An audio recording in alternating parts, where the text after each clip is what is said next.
Friends and colleagues, we are here today to honor the life, achievements, and leadership of Ralph J. Cicerone. My name is Ken Fulton. I served Ralph for 11 years as the Executive Director of the National Academy of Sciences. And at Carol's request, I'm the Master of Ceremonies today, reprising my role at Ralph's going-away dinner last June. I'd like to begin by asking Marcia McNutt, President of the NAS, to welcome you on behalf of the Academy.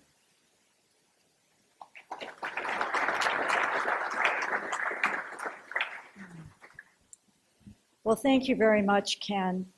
It is so wonderful to see so many friends, co-workers, admirers of Ralph Cicerone here today to honor his life and his achievements.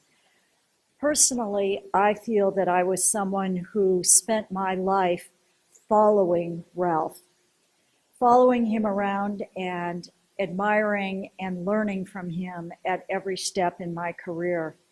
I followed him as president of the American Geophysical Union and spent a lot of time talking to him about what the American Geophysical Union could achieve and how it could become a force for the sciences, for the geosciences, and a force shaping the climate change agenda in this nation. And then I was so honored to be following him here in the presidency of the National Academy of Sciences. And it was my great disappointment that he was taken from all of us so quickly, and that I did not have the opportunity to have his counsel and his wise advice for the time that I really needed to in terms of settling into his position. And I really appreciate the many other people, many of them here in this audience today, who have worked so hard to fill in that horrible gap I felt when Ralph was taken from all of us so suddenly. I'd like to start this remembrance, this series of testimonials to his many achievements by reading a letter that we received from Lamar Alexander from the United States Senate, who worked with Ralph over the many years that Ralph was here at the Academy to further the agenda of science through Alexander's position in government. And he writes, "Dear Dr. McNutt, I was deeply saddened to hear of Ralph's passing. Without Ralph's vital contributions, we would have never been able to pass the America Competes Act.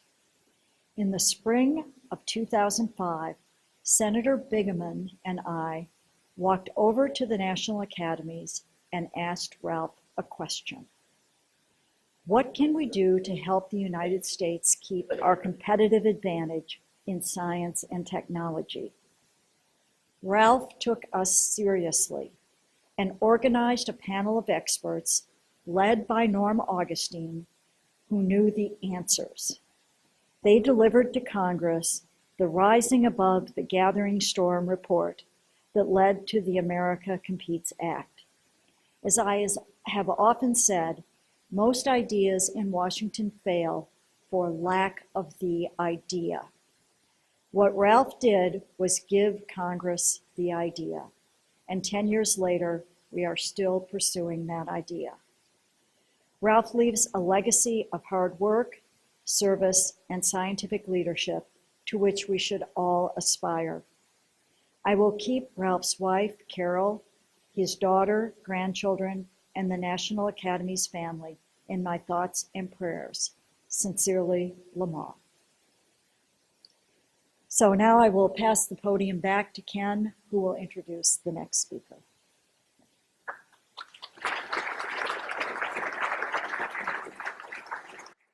Thank you, Marcia. We'll now hear from Dan Moat, the President of the National Academy of Engineering.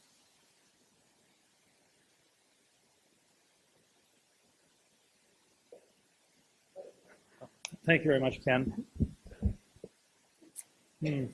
Carol, Sarah, the Cicerone family, and all Ralph's colleagues, friends, and fans, I am honored to come together with you and speak at this important celebration of our great friend, Ralph Cicerone, as we bid him a fond adieu, at least for the nonce. I know that I speak for all of you when I say what a privilege it has been to know him and treasure him as a colleague, friend, and person. I always found Ralph to be a private man, deceptively quiet, one who never sought the limelight and even considered self-promotion. At the same time, he was a very strong man. As we worked together, snippets of his life story would drop on me from the sky, like his serving as a captain of the baseball team at MIT, which was a surprise to me and possibly some of you at least.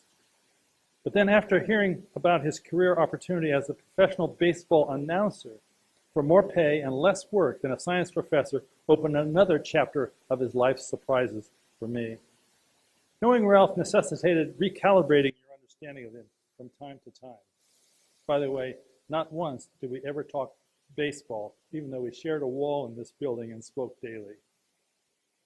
Ralph's love of science and the National Academy of Sciences resided just one rung below his love for his family. But they were all transparent for us to see. Science was more important to him than policy.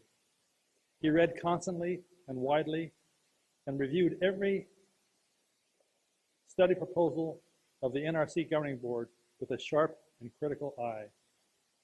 His scientific and ethical standards were impeccable. And when Ralph spoke, everybody listened and everybody responded.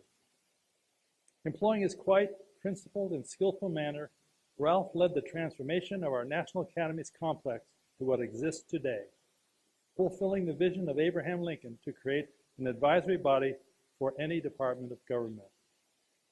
Ralph's leadership was the primary and essential key to the creation of the National Academy of Medicine in balance with the National Academy of Engineering, the Health and Medicine Division of the NRC, and the public representation of the three academies as an integrated whole, namely the National Academies of Sciences, Engineering, and Medicine. Our history will rightfully recognize Ralph's leadership of this greatest transformation of the academy complex since the NAS founding in 1863, and Ralph personally for setting a new course for the three academies with integrated missions in service to the country. Ralph, it would never have happened without you. And in your modest though decisive manner, you have changed the course of the academy history much for the better. When Ralph Cicerone spoke, everybody listened and responded. Well done, my friend, truly well done. Carol, I wish you and your family peace and some comfort knowing that Ralph fulfilled many of his dreams while etching an everlasting mark on all of us and our institutions that he appreciated so greatly.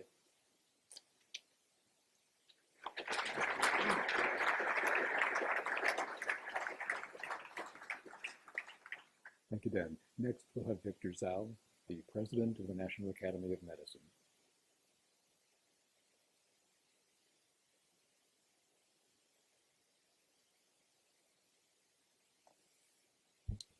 Carol, Sarah, the Cicerone family, and friends.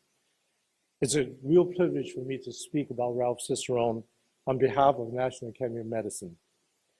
Ralph was so many things to so many people, an accomplished scientist, an inspiring teacher, and a visionary leader, and a steady voice of reason even during unsteady times. And of course, a devoted father, husband, and grandfather. Above all, for us at National Academy of Medicine, we know him as a good friend, a wise counsel, and a trusted leader. Ralph had a lot of great qualities. The one that really made impression on me was his humility. He accomplished so much in his life, but he was not motivated by recognition or accolades. When Albert Einstein was still a relatively young man in 1921, he addressed the annual meeting of the National Academy of Sciences. Einstein said, and I quote, "When a man, after long years of searching, chances on a thought which discloses something of the beauty of this mysterious universe, he should not therefore be personally celebrated. He's already sufficiently paid by his experience of seeking and finding." End of quote. I think that's how Ralph feels, how he felt. He was always rewarded by the pure joy of science and discovery and also by assuring that science is used to inform decisions and policies. He didn't chase accolades, but even so, they managed to follow him everywhere he went. You know the Yiddish expression mensch? You know, that is a person of integrity and honor, just an all-round good guy. Ralph defines a mensch. He was a great friend to National Academy of Medicine and a great friend to me personally. Ralph was helpful to me when I first joined the Institute of Medicine almost 3 years ago. He and Carol were so welcoming and gracious to me and my wife Ruth, and helped us make a smooth transition to Washington. I know my wife Ruth enjoyed Ralph and Carol's company and appreciated the warmth and friendship they extended to her personally. Thank you. And Ralph was the same way professionally. When I took the helm as president of IOM, it was during a time of great change and uncertainty for IOM, because we're in the process of becoming the National Academy of Medicine. The wheels were put into motion by my predecessor, Harvey Feinberg, but I honestly don't think it would have happened or been possible without Ralph's leadership, wisdom, and unwavering support. It was not an easy process. I think Ralph was a big reason why we were successful. He was committed to making it reality. And along with Dan Moat and Harvey, he appointed a committee led by Rick Lifton that ultimately paved the way for it to happen. And his devotion to making the National Academy of Medicine success did not end there. He was a huge help in advising us in the transition, everything from bylaws to branding and finance, great source of knowledge and wisdom, and they share freely with us. Perhaps more importantly is that during the transition, there were concerns, unrest, and confusion among some of our members and many of the IOM staff. There were challenges in detail, implementation of reorganization, restructuring, and rebranding. Ralph was steady at the helm and played a key role in helping us navigate these uncharted waters. I'm forever grateful for that, as is our entire academy. I wish I had more time with Ralph and got to know him more, but I'm grateful for the time we had and all that we're able to accomplish together in just 2 years. One of the highlights of my time at National Academies is undoubtedly the partnership with Ralph on the NAS and NAM Joint Human Gene Editing Initiative. When we launched this initiative in 2015, gene editing research was advancing really rapidly. And there was a real need for scientific and medical communities to come together to develop guidance of how to do it responsibly and ethically. Ralph and I thought that the two academies should step up and lead a much needed international dialogue about the scientific, ethical, and social issues surrounding the human gene editing. Together, we appointed an advisory committee. We held a successful international summit on human gene editing in December 2015, and just 2 months ago, the National Academies released a consensus study that provided thoughtful recommendations and guidelines that will surely have major impact on human gene editing research, its human application and policy, both here in the United States and internationally. We dedicate a report, by the way, to Ralph, and I wish he could have been here with us to see the impact it is already making. Ralph's death is an irreplaceable loss to science and irreplaceable loss to each one of us here today. But let us all take comfort in something else that Einstein said when he was eulogizing a dear friend and fellow scientist, and I quote, "Now he has departed from this strange world a little ahead of me.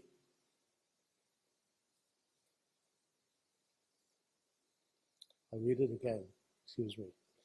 Now that he has departed from this strange world a little ahead of me, that means nothing. People like us know that the distinction between past, present, and future is only a stubbornly persistent illusion," end of quote. And all of us here today know that Ralph's legacy will be carried forward every single day, not only in the work of the academies, but by each one of us personally, as we strive to do the right thing, to be decent and honorable, to be a good person, just as Ralph was. Thank you.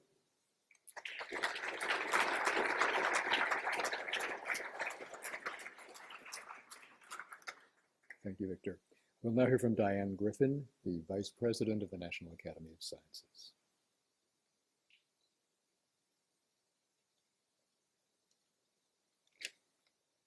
Carol, family, friends, colleagues, it's my pleasure to be able to represent the Council and in this service and recognition of Ralph's incredible contributions to science, and to particularly focus on those to the National Academy of Sciences. So, as you may know, the Council for the National Academy of Sciences is the main policy-making body. That sounds pretty dull, but actually it's composed of people who represent all the 6 classes of the NAS, and therefore are a very heterogeneous group of scientists.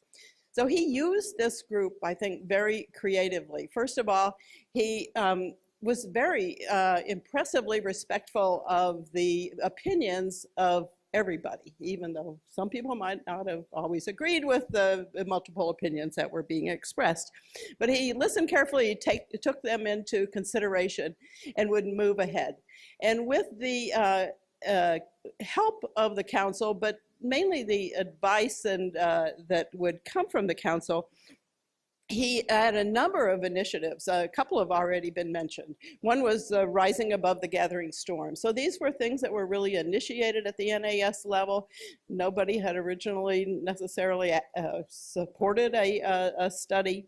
Another was the gene editing that Victor has just mentioned. And there were multiple others. One includes, for those of you who are in NAS, the whole reorganization of the membership, the increased diversity, the increased size of the NAS membership were all things that he drove forward that have made a lasting, not only impression, but effects on the NAS. In addition, he has worked. Another passion that he worked with the Council on was the communication of science. So there were 2, and now will be a 3rd Sackler colloquia that were devoted to the science of science communication. How can we do better?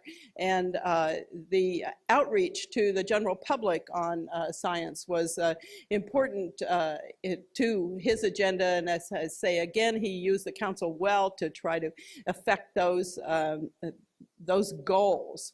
And ongoing currently are the Research to Reward booklets and videos, which again are designed to explain the basic science contributions to our everyday life that were not anticipated from the basic science. But I want to focus on 2 one small, limited group that was affected by his ideas and visions, and another was the big group, which, and big vision that actually has already been alluded to by both Victor and Dan, of the reorganization of the academies to be a much more coherent group. First, I'll start with the small thing that affected a small number of people, which was, as I mentioned, he appreciated the heterogeneity and accomplishments of the people that made up the Council, which were from many different areas of science, and instituted a particular talk that all of us, most have made Council meetings really fun, actually. What they called Council Talks. And so in rotation, people who were members of the Council could give their stories of how they basically, usually the family background, which are fascinating, and then how they came to their area of science and what accomplishments they made in order, who helped them along the way, and what their accomplishments were that actually ended up getting them elected to the National Academy. And so these have become highlights of Council meetings that we all look forward to, and the stories are uniformly extremely interesting, fascinating, and illuminating. So thanks to Ralph for instituting that. And then lastly, and I do have one slide, I don't know if it, yeah. So lastly was the reorganization. So I thought I would just elaborate a little more on this because again, this is a difficult task. It had to be led by the NAS, it had to be led by Ralph. And he really did it in an extraordinarily effective manner. So there were honorific societies. The NAS was the first that was established, and then the NAE, and then the IOM, which is now the NAM, or National Academy of Medicine. But it was hard just to change the name. That had already failed once before. And so to get to that point, before you could make any more progress and become the National Academies, that name change had to occur. And that required 2 votes from the NAS. I mean, not just the council, but the whole NAS. And so once that was accomplished, then let's see, I don't know if I could move this forward.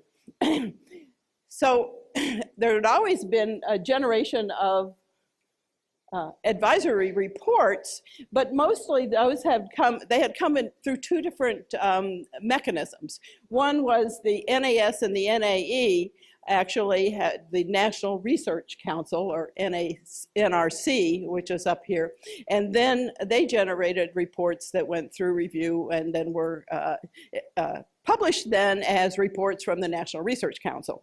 But in addition, the IOM was also generating reports that came out under the name of IOM.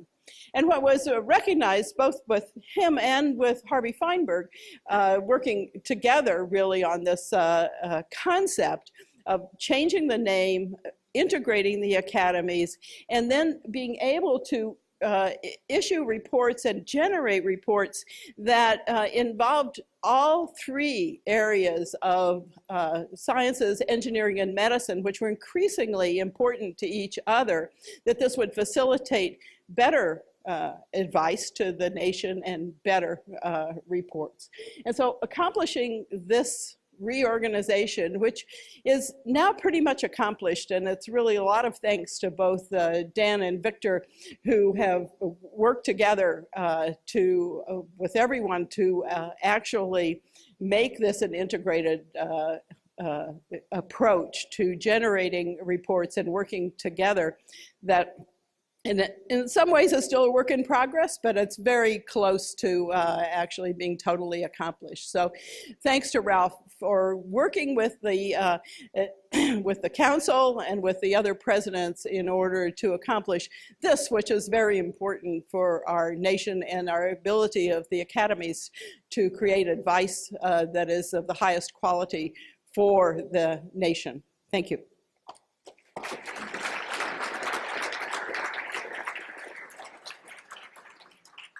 Thank you, Diane. We'll next hear from Bruce Darling, the Executive Officer of the NAS and the NRC, who, when he was Executive Vice President of the University of California System, worked with Ralph as Dean and Chancellor at UC Irvine before either of them came to the Academy.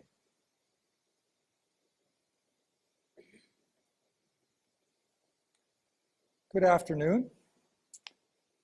Carol, Sarah, Ari, Zoe, Nancy joins me in sending you our deepest respect and our great love to you at this most difficult time in your lives. In 2004, America's leading scientists, engineers, and physicians called on Ralph Cicerone to become the president of the National Academy of Sciences. Ralph's selection proved to be both prescient and profound. His leadership was crucial in guiding both national and international policy at the highest levels of government on the most intractable challenges of our time. Ralph truly lived the mission of the academies. Indeed, for many, Ralph and the academies are inseparable. To understand Ralph's accomplishments, let me take a moment and talk a little bit about the role of the Academy, since there are many family and friends here who don't understand what Ralph did at this institution. And he led it brilliantly. President Lincoln and the Congress established the Academy during the most divisive period in American history, at a point in which the tide of the war did not favor the Union over the Confederacy. Lincoln was consumed with the issues of the day: how to end slavery, how to vanquish the breakaway Confederate states, and how to reunite a sundered nation. Yet he was also laying the foundation for a post-Civil War America. Lincoln authorized the construction of the Transcontinental Railroad to knit together our vast lands. He signed the Morrill Land Grant Act, which gave birth to America's great public research universities. And he established the National Academy of Sciences. Lincoln's expectations of the Academy were ambitious. One, to elevate the quality of American science to the standards then prevailing in Europe. Second, to honor outstanding scientific contributions by electing to the Academy America's most distinguished researchers. However, Lincoln had even greater ambitions. He added the responsibility that is unique to all of the academies in the world, even to this day. That is, the Academy was asked to advise the federal government about the opportunities that would best fulfill the ambitions of a young nation, and also to devise solutions to the most complex challenges facing the United States. And it would do so independent of and outside of government. Lincoln recognized the centrality of science and engineering to the future of what might then have been called the dis-United States of America. He immediately asked the Academy to make compasses function in the Union's new iron-hulled vessels, a task that vexed the Union Navy.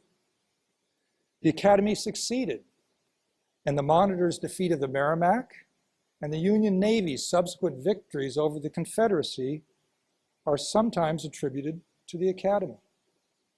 The U.S. Geological Survey, the U.S. Forest Service, the U.S. Park Service were brought into existence based on recommendations from the academies. The Academy also had a role in persuading John D. Rockefeller to create Rockefeller University and to found the Johns Hopkins School of Medicine. If you consider it important that the U.S. launched the first space satellite 4 months after Sputnik 1 orbited the Earth, if you appreciate the fact that smoking is no longer permitted on U.S. airlines, if you value the advances in science and medicine made possible by mapping the human genome, and if you welcome the ever-increasing fuel efficiency standards of automobiles and trucks, please thank President Lincoln and the Academy. Now, this is the legacy that Ralph inherited when he became president. The NAS presidency is not a job, it's a calling. Leadership of the Academy has been entrusted to only 22 individuals over its 154-year history. Along with this legacy and the monumental needs of our nation came the enormous weight of responsibility that Ralph carried for 11 consecutive years. Only 1 year less than Franklin Delano Roosevelt, our longest-serving president of this country. Ralph's ambitions for the Academy were evident from the first day that he took office.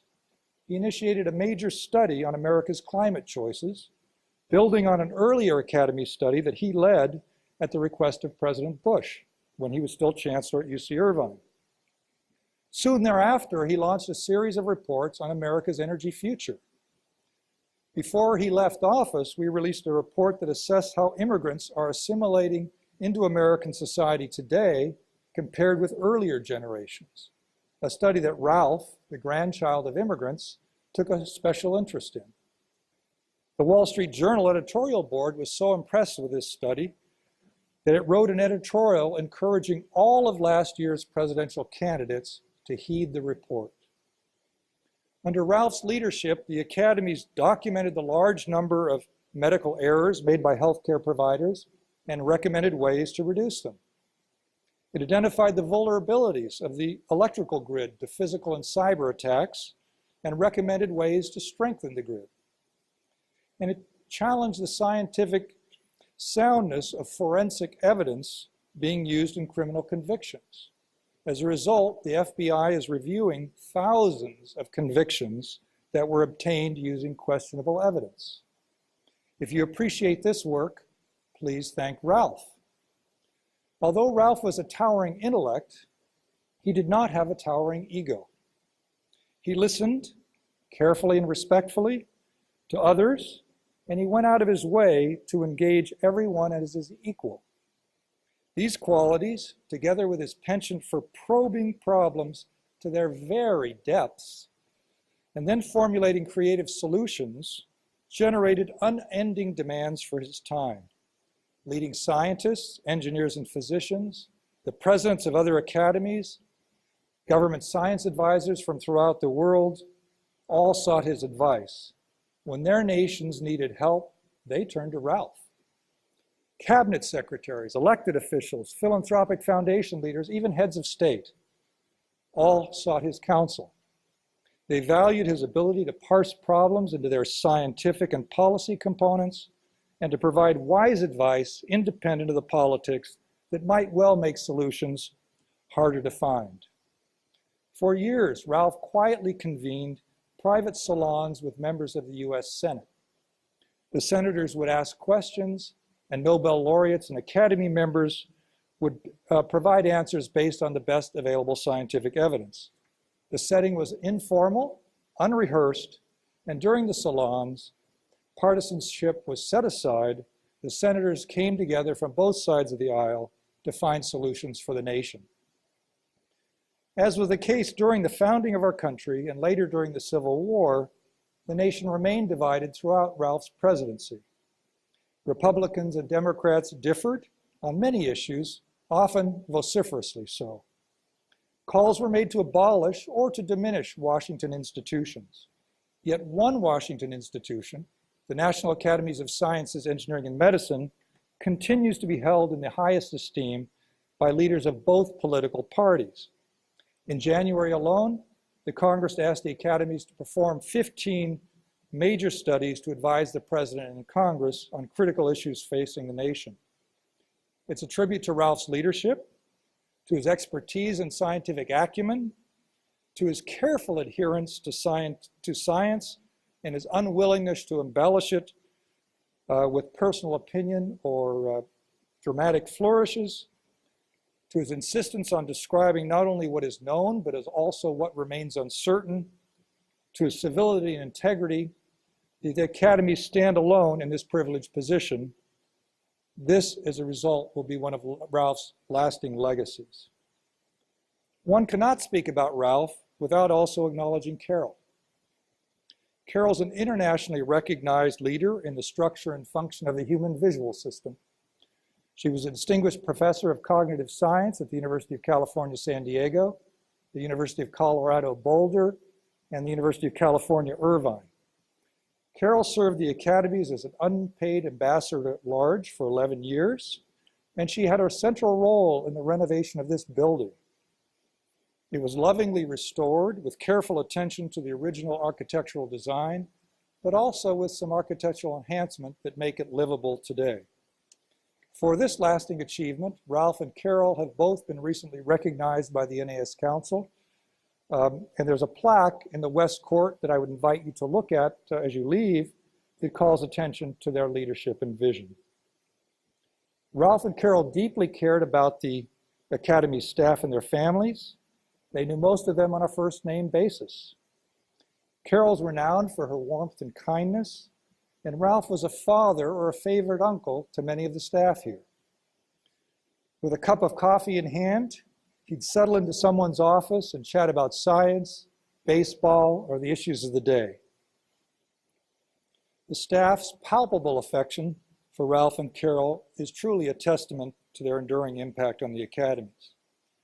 Ralph's devotion to science and its service to the nation is reminiscent of President Lincoln. Both men were self-effacing, yet highly accomplished. And both men sacrificed their health, and I would say indeed their lives, in service to our nation and our lives. I hope that Carol and Sarah, Ari, Zoe, indeed all of us in this room, will be consoled by knowing that our beloved Ralph's impact will endure long beyond his time on this earth, not only for his scientific and leadership accomplishments, but for the power of the personal example that he set for all of us. So I invite each of us in this room, as we leave, to emulate one of the qualities that we most admired in Ralph. And in doing so, we can extend his legacy for years, decades, or even generations to come. In so doing, we will all honor Ralph and make the world a much better place. Thank you.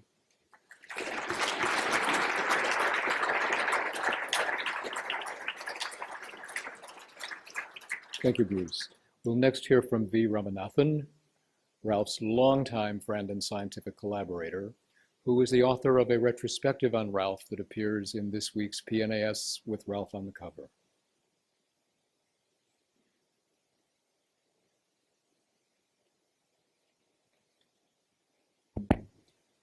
Carol, and the Cicerone family, and the National Academy of Science, I'm truly honored, deeply touched to be included in this session for Ralph.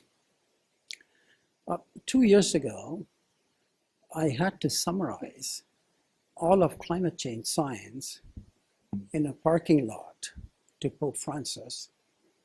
In fact, Marcia McNutt and Martin Rees were there in that parking lot. So as I was walking on 21st Street into the Garden of the Academy, I was thinking, if someone asked me to summarize Ralph in 30 seconds, what would I say?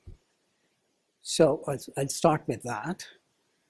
Ralph was an outstanding scientist, outstanding leader of education, and an outstanding leader of science in general, and American scientists in particular, as his head of the academy.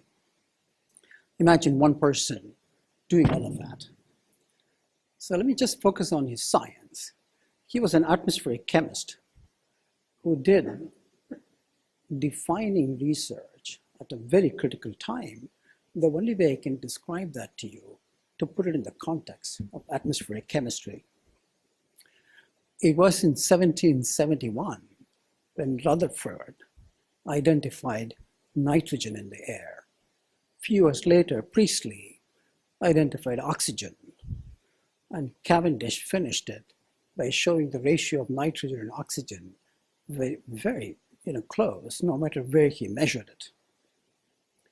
Fast forward about 60 years, when ozone was discovered in 1840. The funny thing about ozone was, unlike oxygen and nitrogen, there was more ozone in the upper atmosphere than close to the ground. So a chemical explanation had to be given, and that was offered first by Sidney Chapman, an English physicist in 1930. Sort of started the so-called atmospheric chemistry. So now fast forward from 1930 to 65 years, October 11, 1995, when the Swedish Academy gave Nobel Prize to Paul Crutzen, a very, very close friend of mine, like Ralph, to Paul Crutzen, Maria Molina, and Sherwood Rowland. Why did they get the Nobel Prize? For identifying chlorofluorocarbons, used as refrigerants then, as the source for damaging stratospheric ozone, and particularly the Antarctic ozone hole. In awarding that prize, the Nobel Committee recognized two pieces of work as seminal for that Nobel-winning work. The first was, I'm quoting now, the Nobel Committee said, Molina and Rowland based their conclusions on two important contributions by other researchers. I finished the quote. The first was to Jim Lovelock, an English physicist, chemist, philosopher, who invented the instrument to measure chlorofluorocarbons in the atmosphere. The next work they recognized, now I'm quoting the Nobel Academy, Richard Stolarski and Ralph Cicerone had shown that free chlorine atoms in the atmosphere can decompose ozone catalytically in similar ways as nitrogen oxides. just to unpack that, the Molina-Rowland work was basically suggesting CFCs by themselves don't destroy the ozone. They're, in fact, inactive.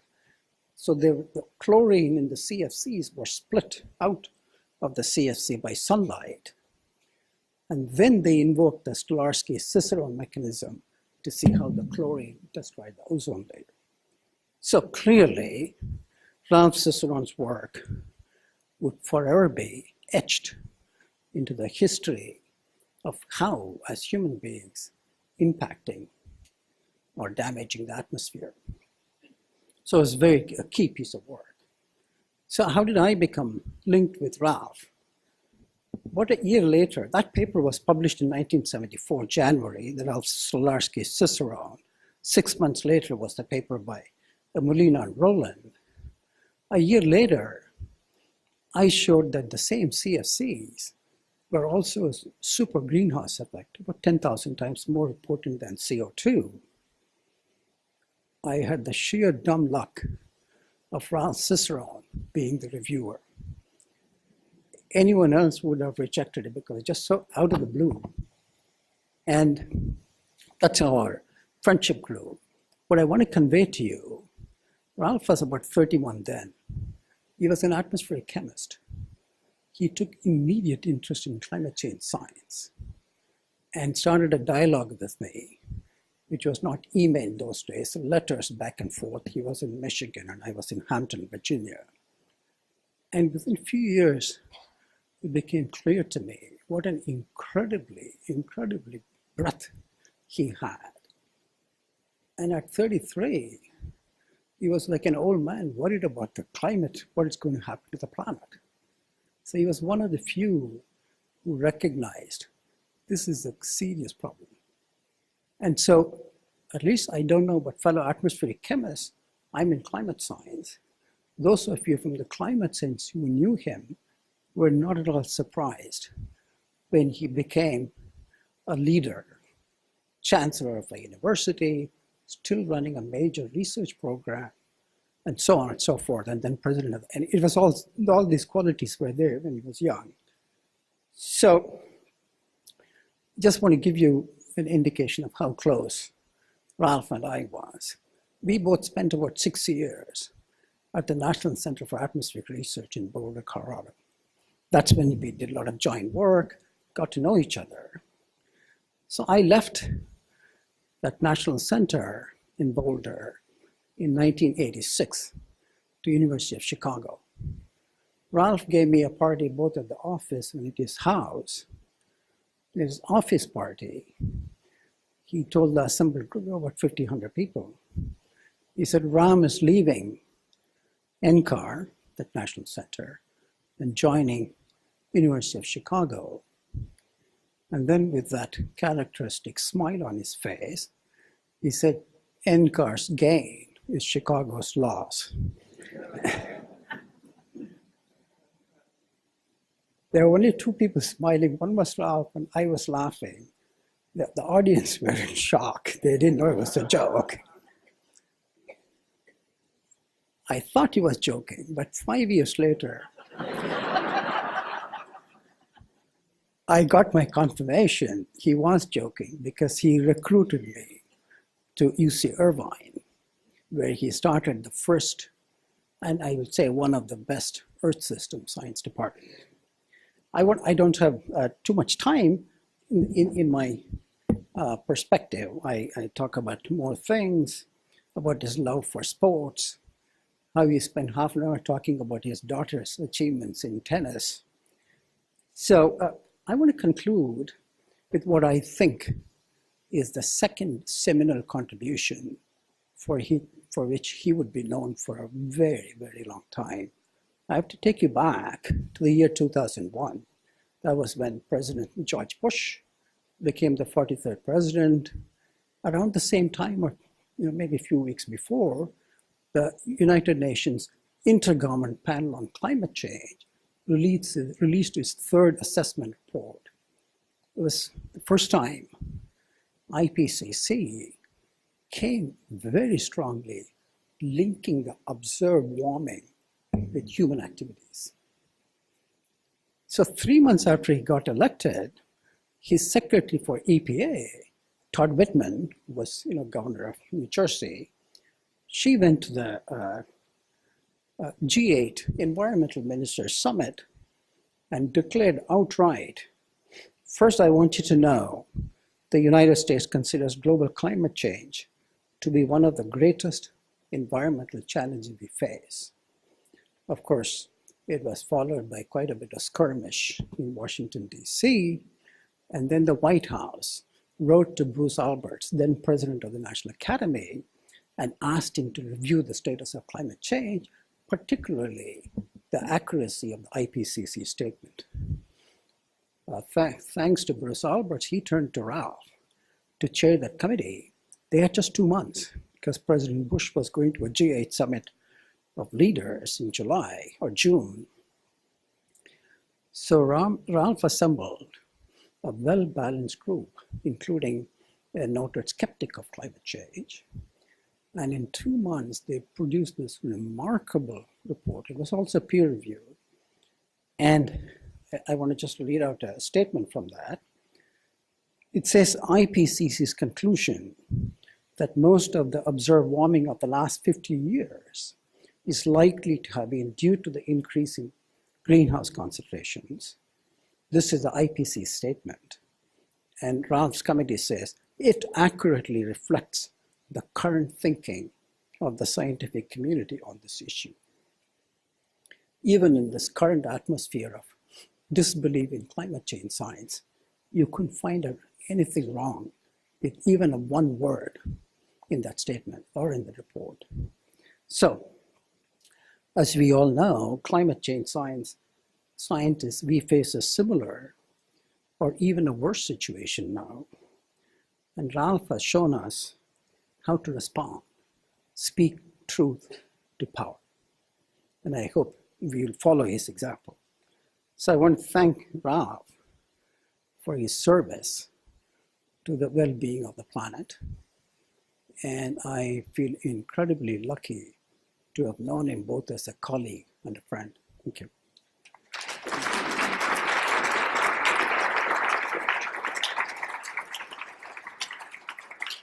Thank you.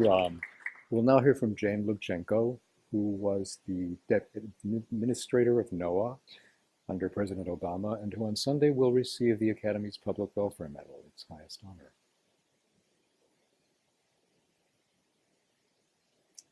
Thank you, Ken. I had the wonderful privilege of working with Ralph over just a few decades, initially on assessments of climate change, but later and much more intensely on a broad range of topics here in DC when I was serving as the head of NOAA, the National Oceanic Administration, in the first 4 years of the Obama administration, and Ralph was here as president of the NAS. I'm an ecologist who works on the ocean, as you might be able to tell from the pins that I wear, like my penguin that I had in honor of Ralph today. Ralph was a chemist who tackled the atmosphere, but we worked together seamlessly because Ralph was a Renaissance scientist, always seeking new knowledge, forever integrating across disciplines, and devoted to science serving society. I had one of the front row seats to observe and learn from Ralph and his far-reaching impacts on science and society. As has been noted, Ralph was a towering intellect, a person of strong convictions and moral courage. But his congenial and humble manner made him even more powerful because he was not intimidating or arrogant. He had an uncommon ability to work with people of sometimes widely divergent viewpoints. He was respectful and respected. And he listened, really listened, not just to wait for an opportunity to respond, but to understand. He appreciated different perspectives, but then looked at the actual evidence and knowledge, and he did so in a way that avoided polarizing conversations. He was not afraid to take a strong stand, but he knew how to do so in a way that resulted in respect and the ability for everyone to move forward. He was always quick to give others credit, not himself. He was unfailingly supportive of women scientists, of younger scientists, of scientists of color, and diverse voices. And he embodied the adage, usually attributed to Harry S. Truman, that it's amazing what you can accomplish if you don't care who gets the credit. In the end, thanks to him, science advanced, policy and public understanding were improved, and society was the winner. I vividly remember my response when it was announced that he had been chosen to be the president of the NAS. And I thought, perfect, just the right person at the right time. And he was. This is not an easy job, as Marcia or Bruce or Frank will tell you, but he excelled at it. His skills, demeanor, and deep knowledge of science meant that he had an outsized impact on science and society. He left a powerful legacy on an abundant profusion of Academy reports, including a number of highly controversial topics such as climate change, evolution, stem cells, and much more. One reflection of the credibility of the Academy under his leadership that's not yet been mentioned came when the NAS landed a $500 million award as part of the US government's settlement with BP to establish a new Gulf of Mexico research program in the aftermath of the BP Deepwater Horizon oil spill disaster. It was clear that across the political spectrum, the Academy and Ralph were trusted to use the funds wisely and to create new knowledge to inform future disasters. He cared passionately about scientific integrity and provided timely insight and guidance to the Obama administration as it sought to restore practices and policies to protect, value, and use science appropriately, and to protect and enable federal scientists to serve the nation. Ralph and I worked closely together, sometimes closely, sometimes in parallel, and often with Marcia McNutt and John Holdren, on ways to get more science into policymaking, on the best path to restore and protect scientific integrity in government agencies, and more broadly, and of course on climate change, science, services, and policy. We consulted, we commiserated, we conspired, and we collaborated. But now he's gone, and I miss him. I miss his wise counsel and inspired leadership. I miss his humble demeanor, his integrity, and his willingness to wrestle with wicked problems. I miss his devotion to family and his selfless dedication to science and the common good. But I also feel his pervasive influence here in this building, in this town, on our scientific enterprises, and on all of us. What he was, what he cared about, and what he did influences us profoundly. His legacy endures. I am deeply grateful to Ralph and to you, Carol, for your willingness to serve us all. We scientists, we academicians, we citizens of the world are deeply grateful and immensely richer because of the sacrifices that you made. Carol, Zara, Ari, and Zoe, you shared Ralph generously with all of us so that science and the world could benefit from his knowledge, his humility, and his leadership. Please know that his influence lives on in these many ways, but also in our hearts and minds. You inspire us all. Thank you. Thank you a lot.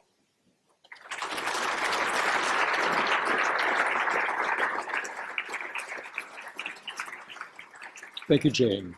Next, we'll hear from Phil Edelman, NAS member and retired professor and associate dean of Washington University School of Medicine.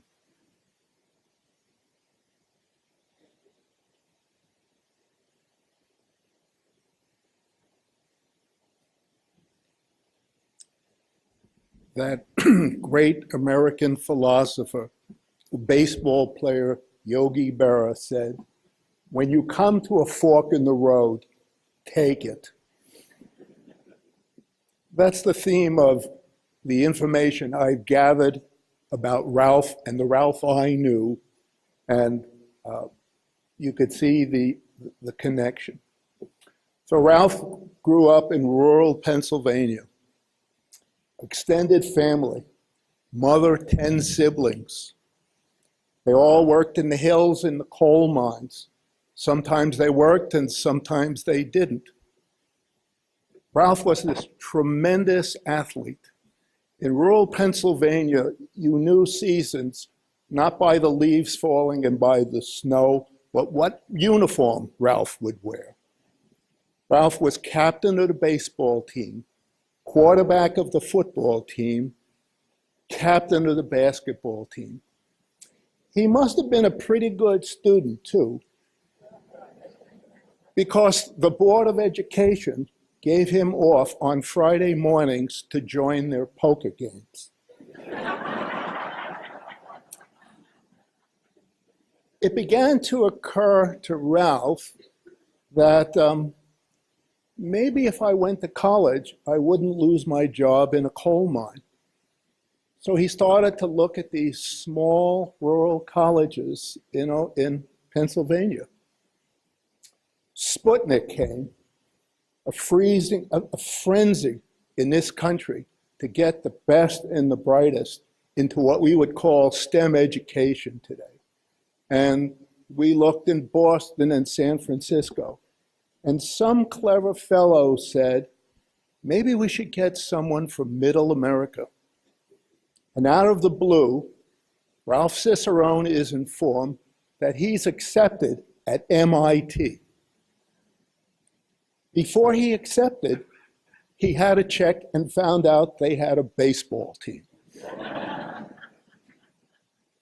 Now, I talked to Frankian and others today. I said, my God, the cultural shock just of going to Boston, but then to going to MIT, it must have been overwhelming. And Ralph said, and Frank told me, it was really a struggle. But he persevered. I mean, could you imagine that he picked electrical engineering coming from Pennsylvania? He persevered. He got his bachelor's degree in electrical engineering, a PhD in Irvine, and then a faculty position in Michigan. Now, about this time, Carol's academic career is flourishing, and she's the one who's recruited to UCSD. And Ralph went looking for a position and got the position at Scripps Oceanographic Laboratory. As you heard, by this time, he had really unmasked that chlorine leads to the catalysis of ozone in the stratosphere. And here is the fork in the road. The boyhood dream of a real athlete came at the same time he was offered to become the director of Earth Sciences at Boulder, and he's offered to be the announcer to the San Diego Padres baseball team. Carol has to tell us how painful it was, but history tells us the answer, or none of us would have been here this afternoon. Now, I first met Ralph because I finished a short term with Bruce Alberts on council, and at the first meetings, we had to negotiate and figure out the details of his offer. After that was concluded, council met at the Beckman Center, and we were invited to the Chancellor's house for dinner. And about first impressions, I would say I was batting about 500. I thought he was pleasant, stiff, very proper. And then you meet Carol, and she smiles, and she's so warm, and you immediately connect. as you do all the rest of your life. So then I was thinking, how did I get to know Ralph more? Well, it was at the Academy and at meetings, and we're members of the Blount Society. And I got Ralph to give me a tutorial on just what is it about El Nino that really causes the heat. And pretty soon we found out we shared a passion for science and a passion for baseball. He was so interested that I grew up in New York in the 50s, the boys of summer. He was pleased that I cut high school to see Duke Snider in Ebbets Field, Willie Mays in the Polo Ground, and Mickey Mantle in Yankee Stadium.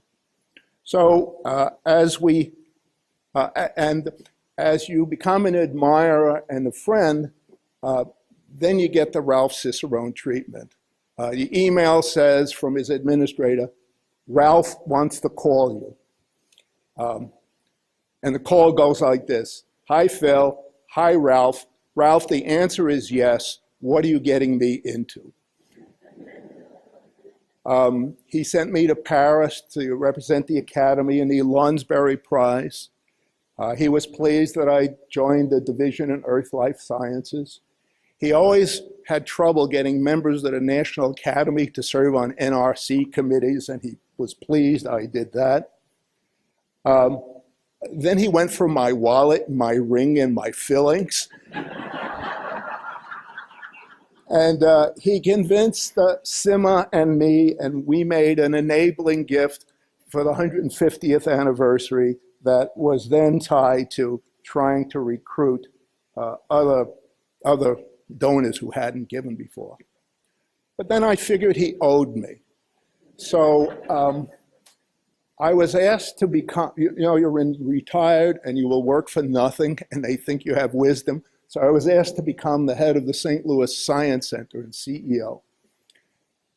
If you don't know about St. Louis and Missouri, it's a city, two cities with a rural middle America that thinks the Earth is 5,777 years old, and there is no climate change problem.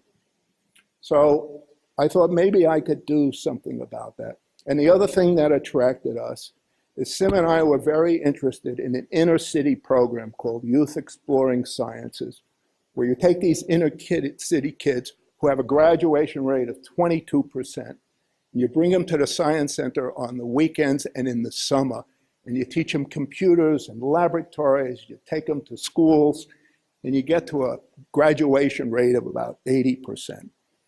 So I asked Ralph, would you please make the time to come to St. Louis and give a climate change lecture and visit?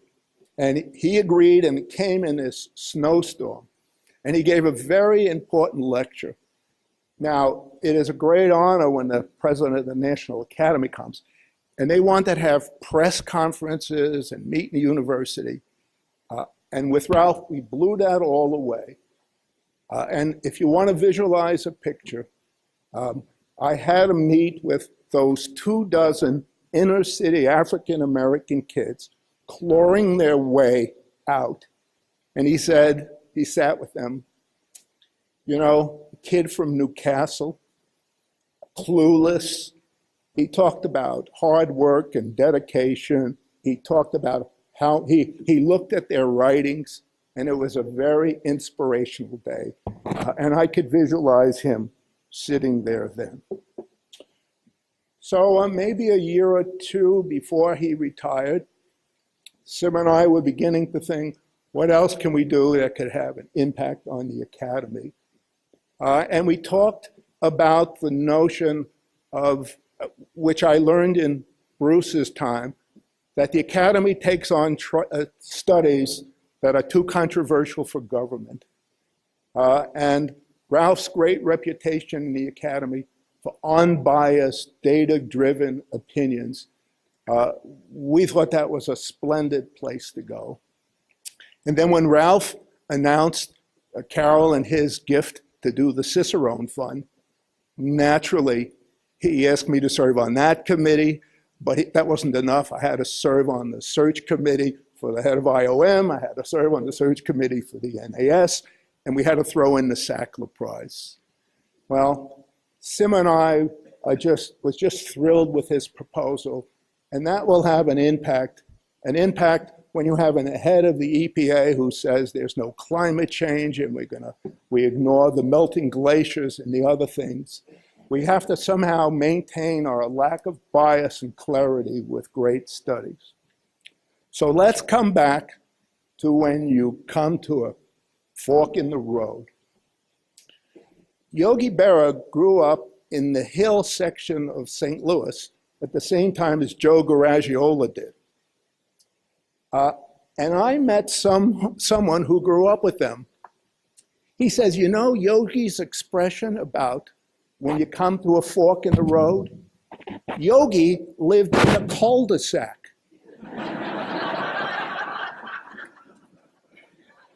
So maybe it wouldn't have been here, but there may have been an honoring day at the Baseball Hall of Fame for Ralph Cicerone.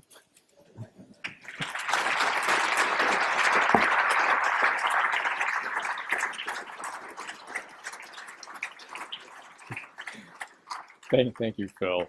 Next, we'll hear from Susan Trumbore, whom Ralph recruited to the new Department of Earth System Science that he founded at UC Irvine. Thank you, Ken. This is one of the forks in the road that Ralph took, and I'm very happy he did. So I'm going to talk to you about the more direct education of the next generation of scientists that Ralph was involved in by starting the Department of Earth System Science at UC Irvine. Now in 1989, both Carol and Ralph were recruited to be faculty at the University of California, Irvine. Carol as professor of cognitive science, and Ralph to found what was then called the program in geosciences. The idea was to bring a new department to UCI, which was still relatively new as a university. The new department came with a total of 6 faculty positions, and that's the people that are pictured on the left-hand side of the screen, and I was very, very lucky that Ralph took a chance on me to become an assistant professor. So this is one of my favorite pictures. Ralph put the picture on the wall with the moon, Earthrise seen from the moon. And from the left, there's Ellen Druffel, Michael Prather, Ralph, of course, Bill Rieberg, me, and Darren Toohey. Ralph explained to us that he agreed to start a new department at UCI, partly out of frustration that academia had not really stepped up to the challenge of providing the kind of interdisciplinary training required to tackle issues like stratospheric ozone depletion and global climate change. Such problems require merging expertise and insights across a range of disciplines that were normally found in separate departments with little opportunity for interaction, especially among students. So I'm going to give you an example of a problem that requires this kind of approach, which was something Ralph was working on when I arrived at UCI, which was determining the global budget of methyl bromide. Methyl bromide is present in very trace concentrations in the atmosphere, but if it makes it up to the stratosphere and gets photolyzed there, the bromine radical released can deplete ozone about 100 times faster than a chlorine radical. So unlike CFCs, which were the major culprits for ozone depletion, methyl bromide is not just a man-made compound, but it has a natural cycle with sources and sinks both on land and in the ocean, involving a myriad of processes from bacteria to fire to gas exchange. At the time, there was a political question of whether or not to regulate methyl bromide as an amendment to the Montreal Protocol. So the scientific question was very urgent. How much or how important are human emissions compared to the natural cycling of methyl bromide? Does it need to be regulated? So the major use of methyl bromide is as a poison. It's used to control pests in agriculture.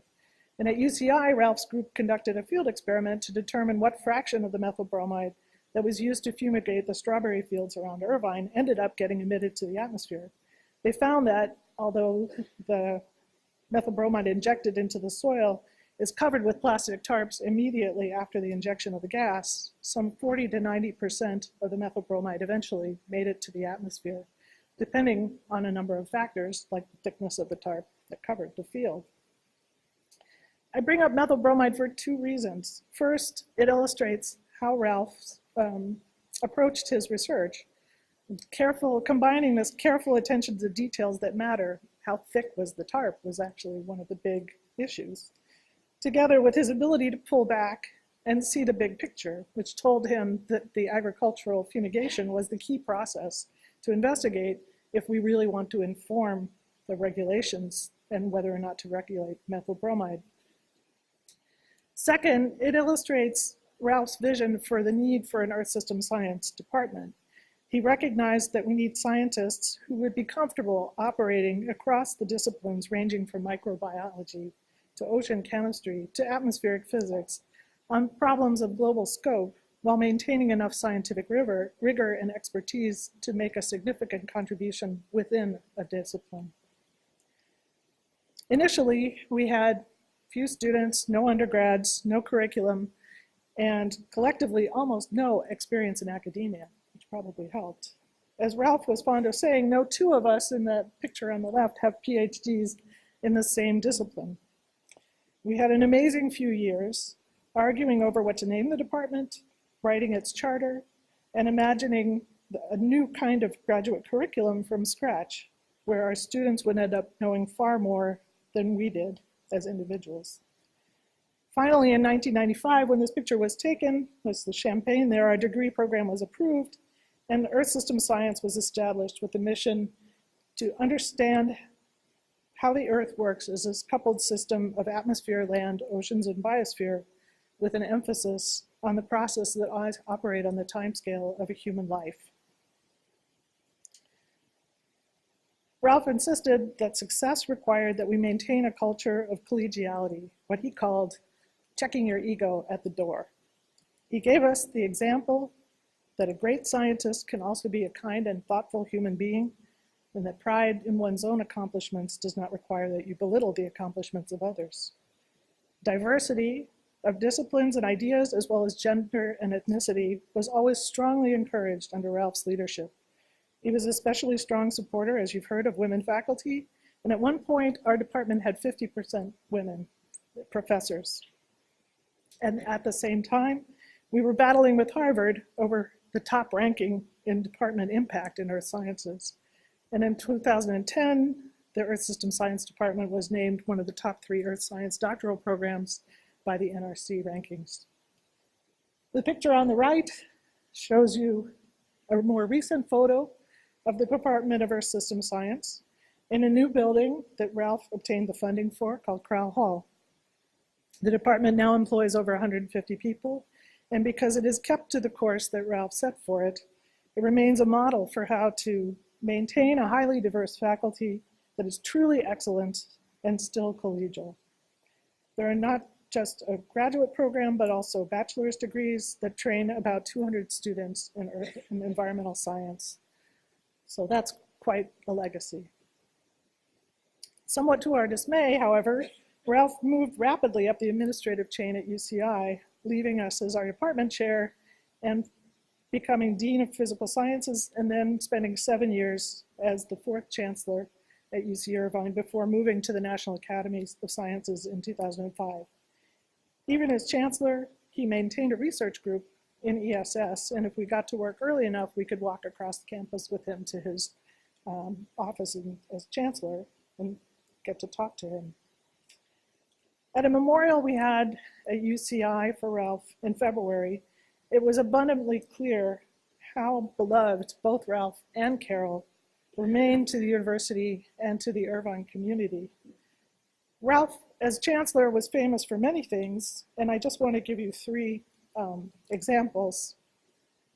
The first was his habit of stooping to pick up trash, to do his part in keeping the campus clean, and to provide an example for other people. So to this day, I cannot pass a piece of trash without either picking it up or feeling incredibly guilty for not doing so.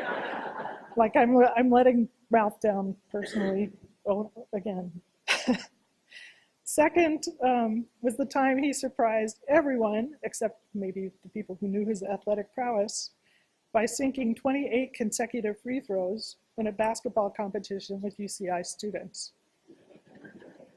And finally, Ralph's pride in and support of student athletes, which culminated with the construction of a new baseball field on the campus, now named Cicerone Field, and where the players this year will wear a small patch inscribed with Ralph's initials in his memory.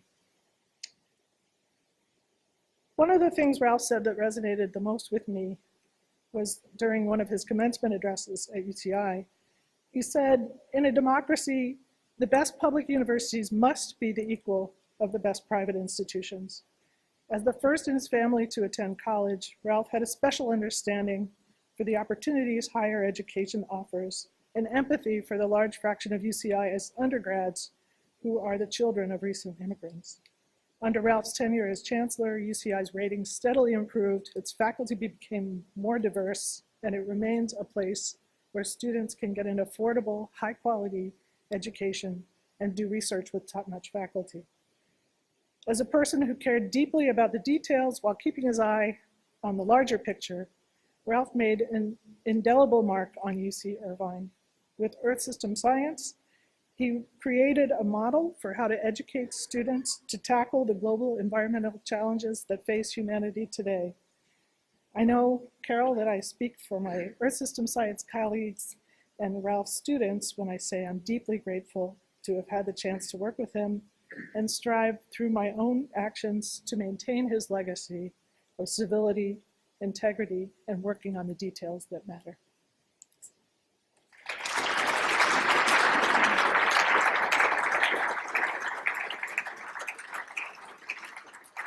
Thank you, Sue. And now we'll hear from John Holdren, Ralph's undergraduate classmate at MIT and President Obama's science advisor.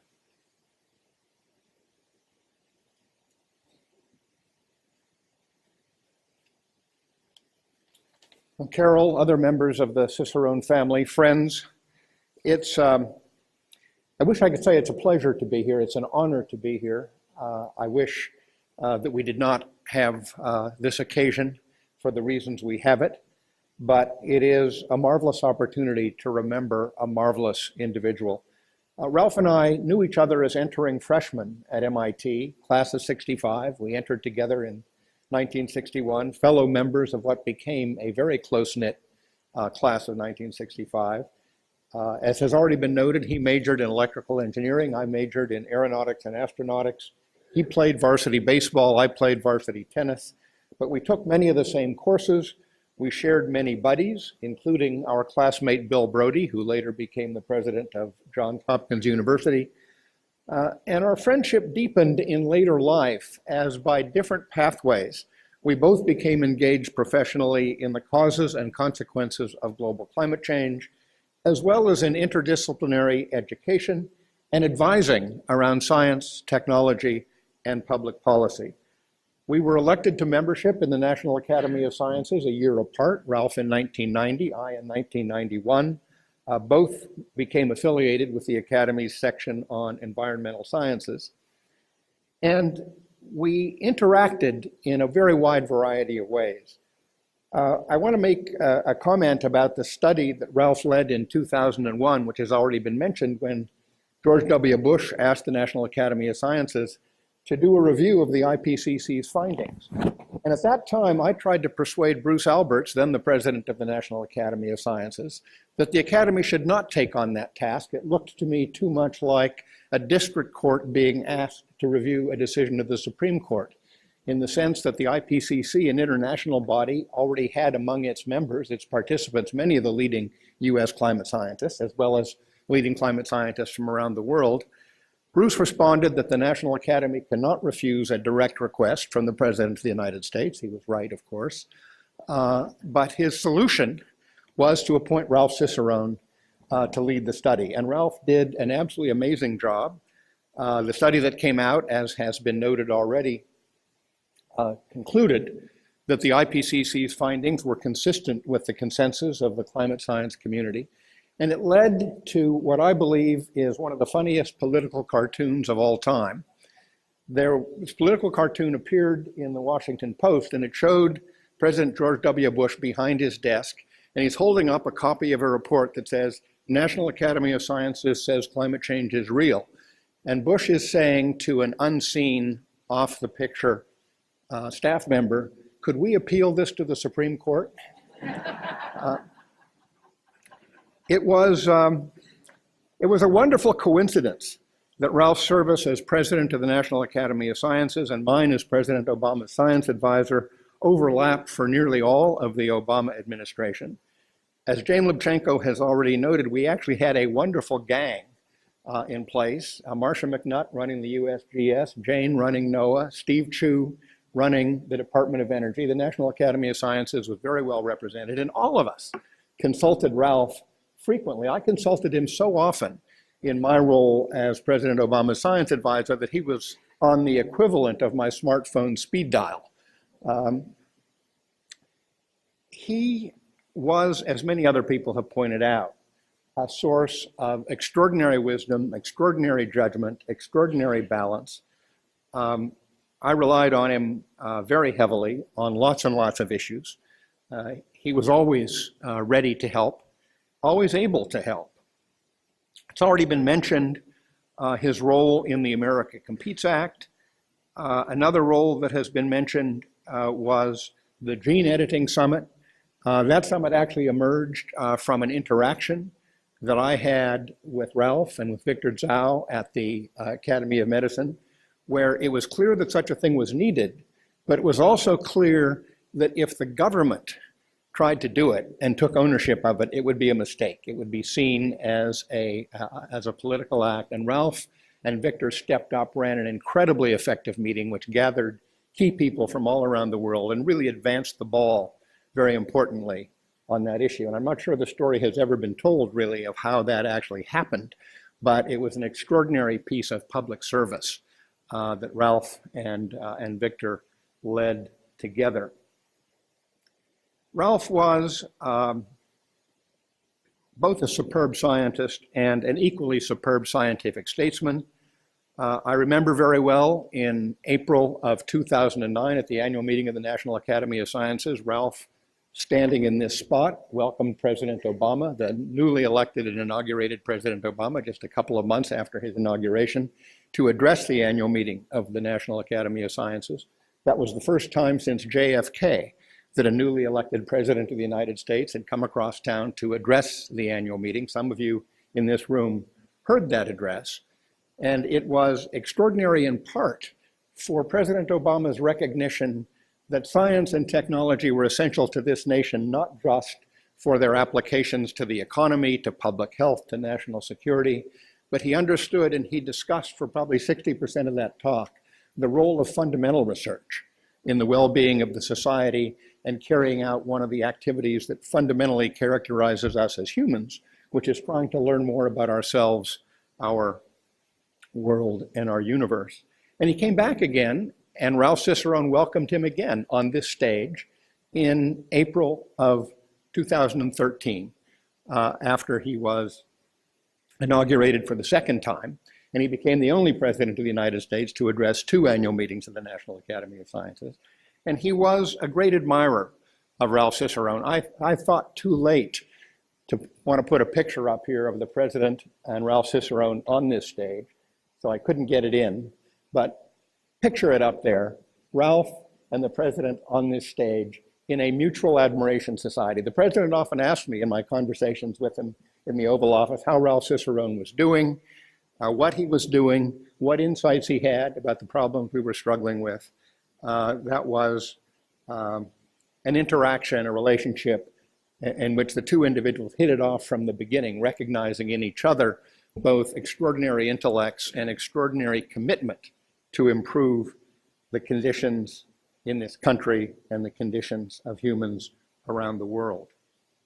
We owe a great debt to Ralph. We owe a great debt to Carol for sharing him with us. And all of us, I know, will miss him deeply. Thank you.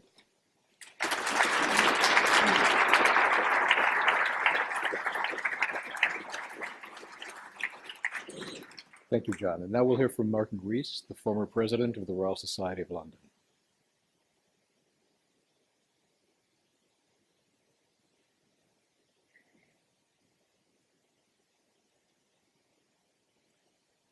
Carol, Sarah, friends and colleagues. Ralph believed that science was global, straddling all boundaries of nationality and faith. His expertise in atmospheric and climatic science gave him a special focus on issues that needed coordinated international action. We're fortunate that he also had the rare qualities that made him an inspirational leader, and that his presidency of this academy gave him special leverage on the policy front. It's my privilege to have the chance to say a few words today from my transatlantic perspective. During his presidency, Ralph had links with all the world's academies. The cooperation with the Royal Society was especially close and gave him many friends and admirers in the UK. One legacy of this close relationship is an annual series of joint workshops and also other policy contacts, generously endowed by Raymond and Beverly Sackler. It's become a tradition for the officers and senior staff of our two academies to meet biennially, the meetings being held alternately in this country and in the UK. I especially recall the occasions when Ralph and his colleagues came to the Royal Society at the time when I was its president. I was at that time also Master of Trinity College, Cambridge, and some of the sessions were held there. It was a privilege to host him and his colleagues in those historic surroundings. I have pictures of us all together under a portrait of Isaac Newton, the best student we ever had in the college. And being able to host him and Carol was at least a small recompense for the generous hospitality which he and Carol offered not only us, but so many other foreign scientists who visited Washington. We were proud to have Ralph as one of the Royal Society's foreign members. Had events gone differently in 1776, he'd have been a full member of the Royal Society. But he then wouldn't have been president of the Academy. But of course, he was a member of many other academies, and international activities took up much of his time. He had, for instance, strong links with Japan. He attended the Kyoto STS Forum and hosted a visit by Prime Minister Abe to this academy. Another tradition was for the academies of the G8 countries, now sadly only the G7 countries, to make a joint statement and offer recommendations before each of the annual G8, G7 summits. This involved a gathering of academy presidents convened by the academy of the country that was hosting the G8 that year. And Ralph played a disproportionately important role in these meetings. Substantially through his influence, they chose a prescient set of topics. For instance, how countries can actually measure their greenhouse gas emissions, resilience to disasters, how to conserve water resources, and so forth. Moreover, Ralph felt it was inappropriate that statements on these global themes should come just from the rich countries, and he introduced a custom of inviting some especially relevant other countries to participate, Indonesia, Morocco, and South Africa. The institution that engaged the widest group of academies was the Inter-Academy Council, the IAC, which is now the Inter-Academy Partnership for Research. And here he built on the foundations established really especially by Bruce Alberts. A especially important Inter-Academy initiative occurred in 2010, when Ralph urged the United Nations that the IAC would be the most appropriate body to review the processes and procedures of the IPCC. This is about a decade after the interactions which Professor Ramanathan discussed in his contribution. But in 2010, the IPCC was getting some serious flack.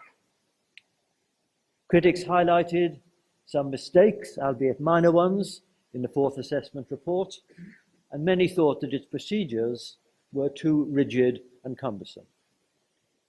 Ralph made sure that the full force of the NAS staff was able to offer full support to this potentially sensitive exercise. More important still, he was key in persuading Harold Shapiro to take the chairmanship of this review, and Harold will be speaking after me. Being so intimately connected to the climate research community, Ralph could judge as well as anyone how to balance critique and support of the IPCC's important work. And the report's approach was well summarized by one of the press reactions as involving tough love. Ralph would also, incidentally, have acknowledged the complementary role played in that exercise by Robert de Graaf, now the director of the Princeton Institute for Advanced Study, and who was at that time president of the Netherlands Academy and also a co-chair of the IAC. And it was Robert who actually presented the report's conclusions at the UN. Ralph was also instrumental in another important IAC report on responsible conduct in the global research enterprise. And the ethics and social responsibility of scientists were issues he always felt strongly about, and of which he was, of course, himself a superb exemplar. Collaborative efforts between academies are clearly worthwhile, but they were traditionally rather under-resourced and disorganized, and therefore punched below their weight. Ralph, along with Robert de Graaf and Bruce Alberts, worked tirelessly for some kind of unification of the various inter-academy organizations, with the outcome that all national academies of science, medicine, and engineering now operate jointly in the inter-academy partnership. Well, these are just some cameos that illustrate Ralph's worldwide influence. He was not a showy scientist who tried to dazzle by brilliance, yet he accomplished more in science and for science than nearly all his contemporaries. In a period when the climate crisis called forth a powerful cohort of talented atmospheric and climate scientists, it was his special personal qualities, integrity and firm principles, combined with modesty and friendliness, that made him such a success as president of this academy and in his other roles. People trusted him with great responsibility, and he used their trust well. Not just the United States, but the whole world of science are better for his efforts. Thank you very much.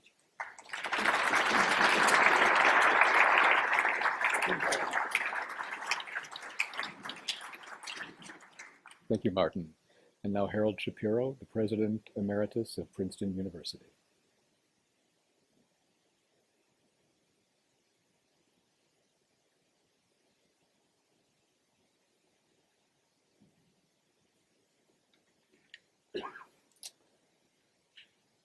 Carol, Sarah, members of the Cicerone family, members and staff of the National Academy, and friends. Carol, I want to thank you for making it possible for me to be here today. It's very meaningful to me to be able to participate today. And I want to thank all the speakers who went before me. You have very much enriched my own understanding of Ralph as a person, as a scientist, and others. And that was something I'll be very, very grateful to for a long time. It's a wonderful time to think about Ralph in some sense, but from my particular perspective, it's a difficult moment. We are gathered here to honor, remember, and pay tribute to a national treasure who is no longer among us, and to acknowledge a deep personal and national loss. A gap in our personal, professional lives has emerged unexpectedly, and it will take some time to heal. On the one hand, we want to be here, we need to be here together to acknowledge the loss. Yet on the other hand, as I've just said, the loss has come much too soon. On the one hand, we are here to give expression to our sadness, to our loss, and to more fully acknowledge the many ways in Ralph has enriched the world of science, and national policy, and to all those who are so close to him. His loss is certainly a loss of the vitality of our national enterprise, and it's something that'll take some time to recover from. Of course, the challenge of sustaining the nation's national scientific enterprise and informing public policy is always before the National Academy. And our nation, and this task remains very much before us. And we will miss Ralph terribly as we carry this responsibility forward in meeting the challenges of the coming year. I cannot, indeed, I dare not speak about Ralph's scientific accomplishments. I'm simply an economist. I cannot speak to those things. But others have spoke very movingly today about what he has accomplished both here and elsewhere. I want to focus on another aspect of Ralph's career that added a great deal to our national patrimony, and I'll focus my brief remarks on one particular aspect of his many contributions to our national life.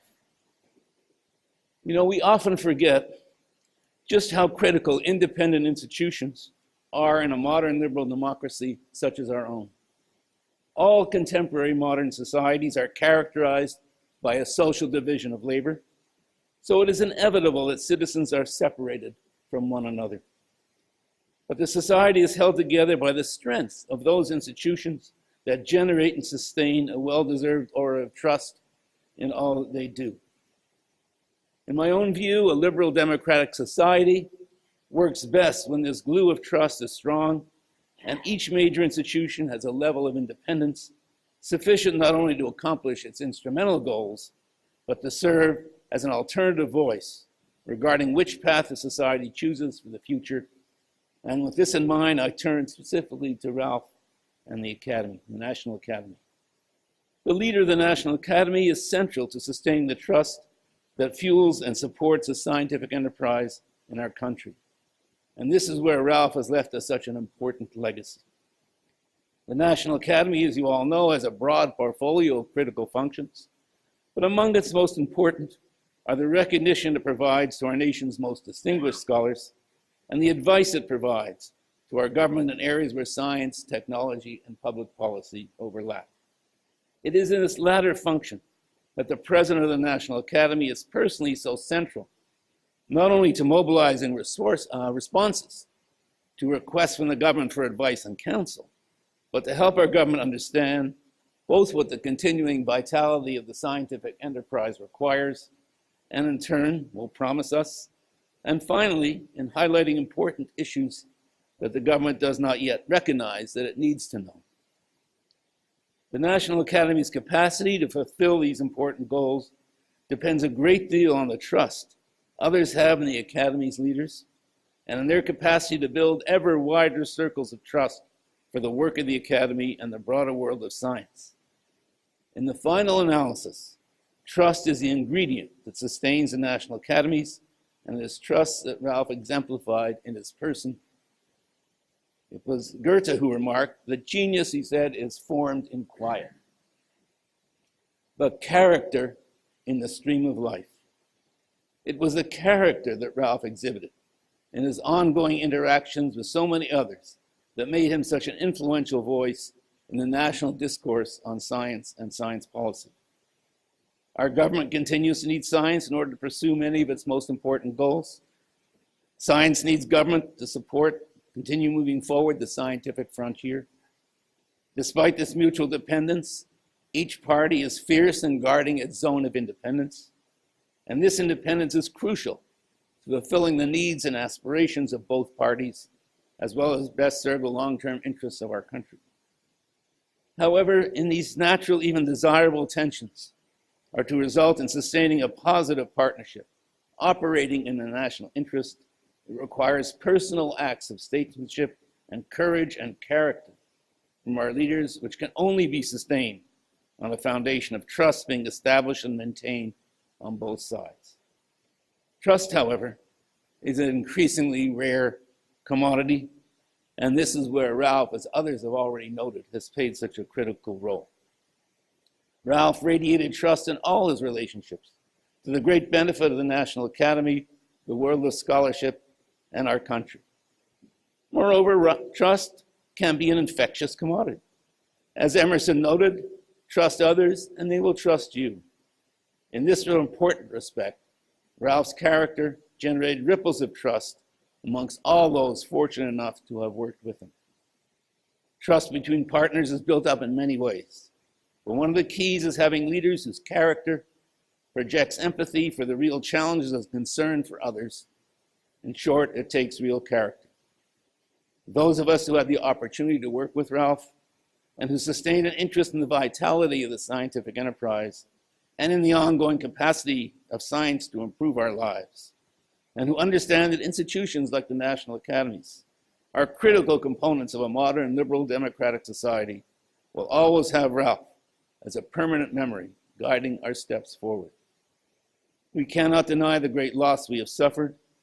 We are bereft and bereaved, but we are simultaneously uplifted by the example of Ralph's life, which will continue to nourish us all. Thank you.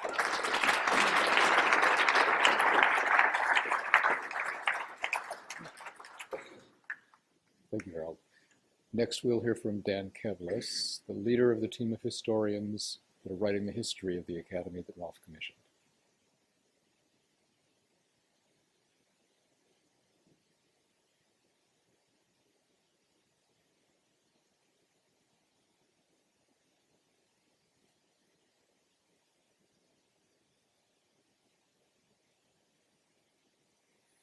Carol, members of the Cicerone family, Ralph's friends, President McNutt, Ken Fulton, other officers of the Academy, and friends and colleagues from all over.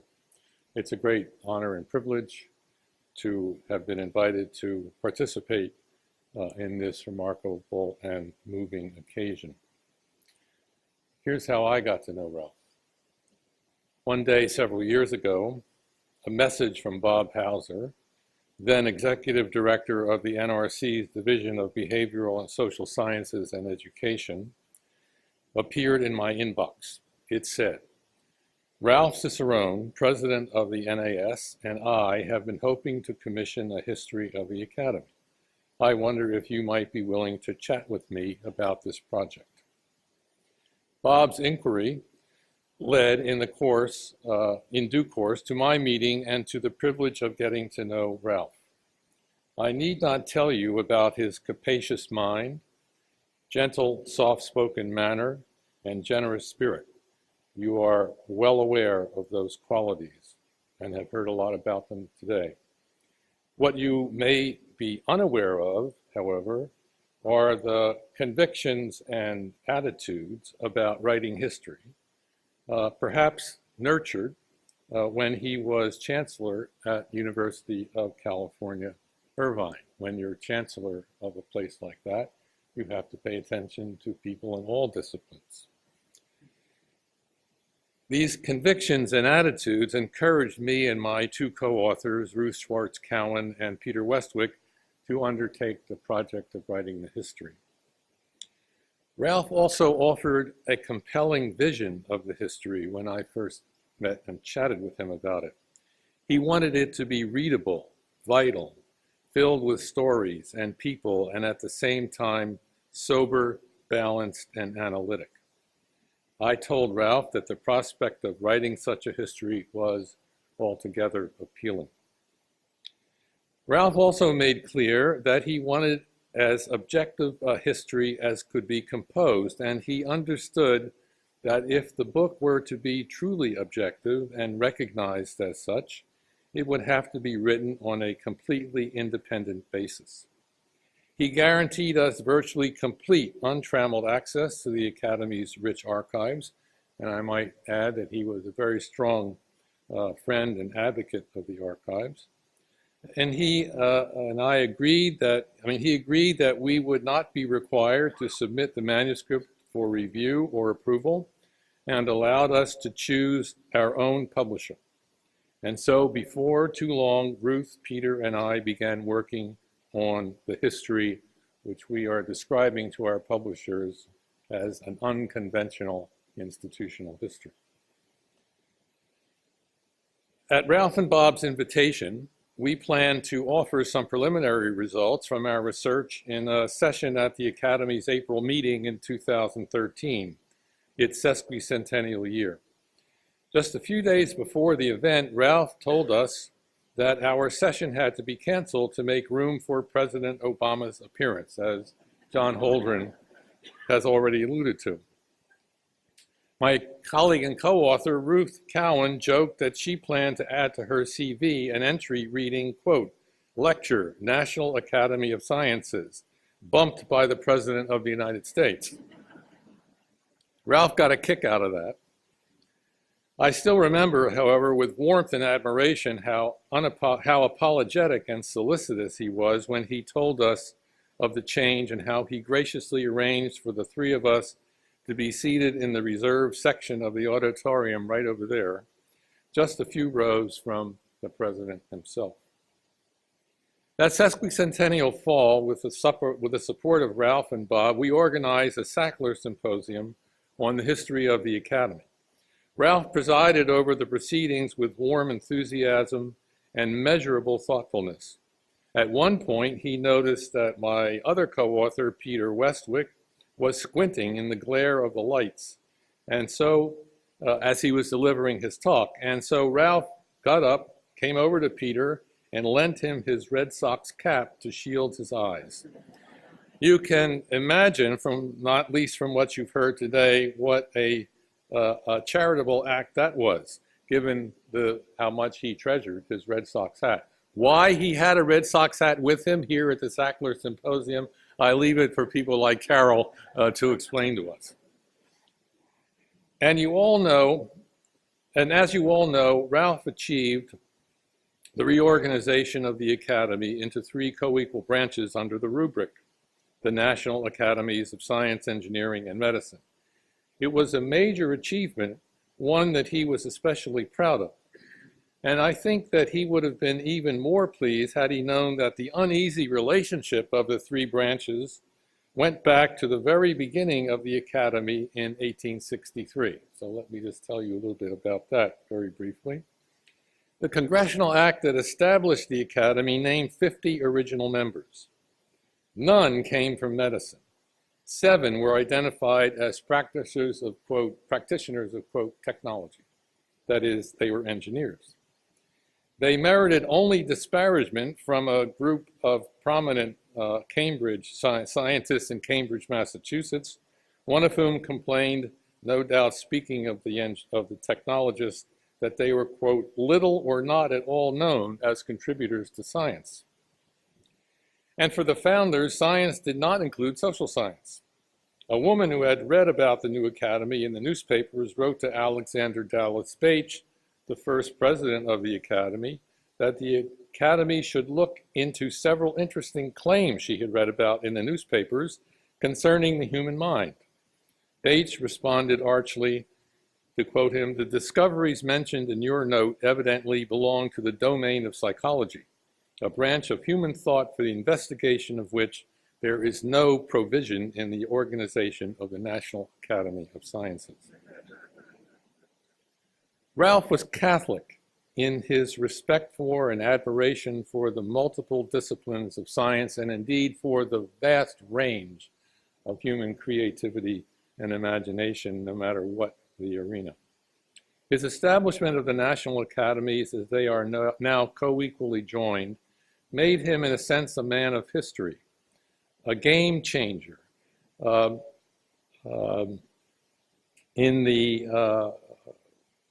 who brought about an amicable rendezvous with the Academy's distant past. The historical book that Ralph, along with Bob, commissioned is turning out to be as vital and eye-opening as Ralph had hoped it would be.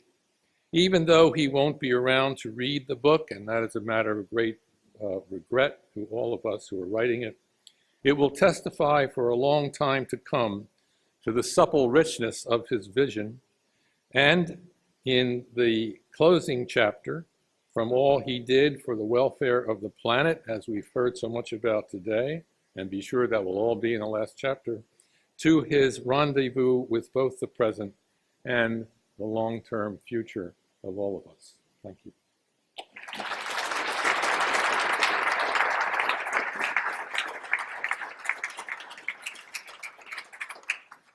Thank you, Dan. We'll now welcome Carol and Sarah to the stage.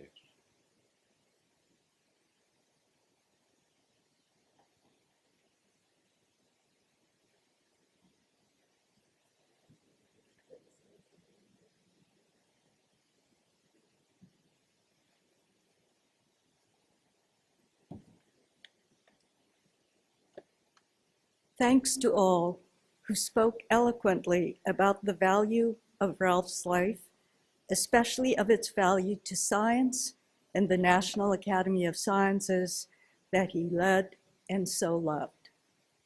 Ralph was one who saw clearly the common good and strove to achieve a unity of purpose even when factions were deeply divided.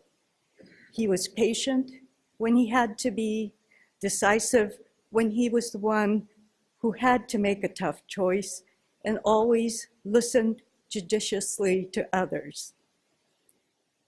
I am not certain that Ralph realized fully that the world appreciated the great worth to us all.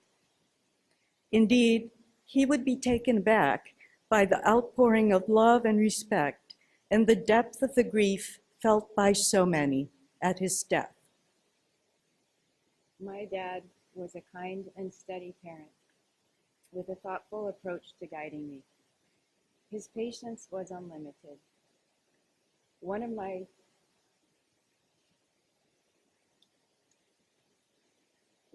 childhood friends remarked that most of all, she remembered my dad's calm, kind, and wise bearing. Only when she and I were older did we come to understand what a remarkable intellect and leader he was, in addition to being a wonderful father in person. My mother and I thought we would say our thanks by reading a few of the tributes to my father from the hundreds of letters of condolence that we received, which expressed appreciation for him as an extraordinary person, scientist, and leader. I quote, "Ralph Cicerone's leadership and skill in advancing humanity's understanding of our planet through innovative scientific discovery will be greatly missed. Al Gore." Very sorry to hear of the loss of Ralph Cicerone. We need more voices like his. He will be greatly missed. Seth MacFarlane. I'm saddened to have to mark the death of Ralph J. Cicerone, a brilliant atmospheric scientist who skillfully shifted into academic leadership as Chancellor of the University of California, Irvine, but really hit his stride as President of the National Academy of Sciences. In that position, Cicerone had a remarkable and all too rare habit of listening and of aiming to maintain a tone of civility, even as the atmosphere around science, and particularly climate science, grew heated and polarized. Andy Revkin of the New York Times. Ralph devoted himself to expanding our collective knowledge of our planet. His passion and spirit, endlessly inquisitive and devoted to breaking barriers, reflect the spirit of our country. President Barack Obama, unquote. And from the science community, the members of the National Academy of Sciences and the staff of the academies, I quote, "His creativity in science was unsurpassed. I cannot express how heartbroken I was to hear of Ralph's passing. Ralph was an inspiration and mentor to me. He set the standards for how to conduct oneself as a scientific leader. He brought out the best in people. Ralph always exhibited the most impressive array of personal qualities: intelligence, grace, respect, and dignity, as well as the ability to be firm when needed. Ralph was an incomparable example of enthusiasm. He influenced and motivated generations of scientists all over the world, far beyond his field. The way he fulfilled his duties as president of the NAS reflected his gentle and inspiring personality. He leaves an unfillable void in scholarship, on which he made an indelible mark. A true friend to our family and to the planet, one of the gentlest men who ever lived and strongest. I consider myself very fortunate to have worked with Ralph and to call him a friend. I was lucky to talk to Ralph about more than science and work. Those are the conversations I will remember the most. A stately and calming presence, and always kind. Dr. C left a mark on the Academy with his work, of course, but he also left an impression on the people who worked for him, dropping in to ask a question and chat a bit about what he was interested in, talking to me as if I were his peer, an indication of his essential humanity. And then we have lost a persistently eloquent and impeccably reasoned voice for US science. I always felt that I had a special connection with Ralph, even though we didn't connect that often. Probably a lot of folks felt that way. He had a special way about him.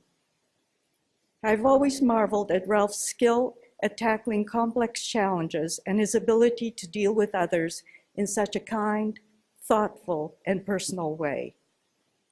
A voice of reason, patience, dignity, and great integrity. A special, bright presence.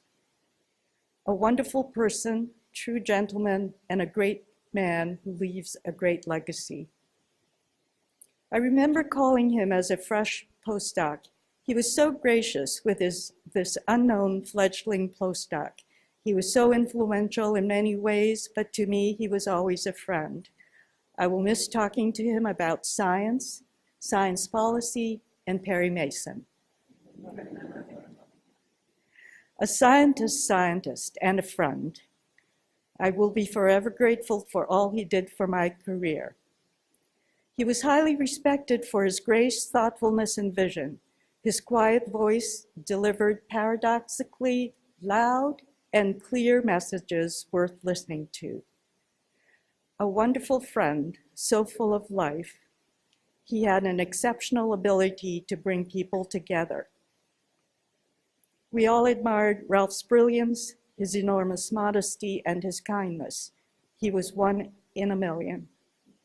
Finally, some people are really irreplaceable, and Ralph is one of them, unquote. Ralph had excellent timing, which he would probably attribute to his immersion in sports in his youth. He showed poor timing in one thing. As Andy Revkin said in the title to his obituary, "Gone too soon." Ralph Cicerone, a quiet voice for scientific progress in a divisive climate. Nonetheless, do know that Ralph fulfilled the promise of his natural gifts by living a rich life that was full of purpose and meaning. In Ralph's own words from a set of high school essays that I found recently, on sense of purpose, he wrote, "Why is it that my mind operates best when I am extremely happy or extremely angry? These extreme moods seem to motivate my concentration. At other times, I seem to have a rather lackadaisical attitude, which is in no way conducive to the production of outstanding thoughts." When you're 17. And a few days later, he wrote, "We are mentally prepared for the game. The psychological factor is most important in athletic contests. For this reason, we will win tonight and win decisively." His endearing, self-deprecating sense of humor was evident even at a young age.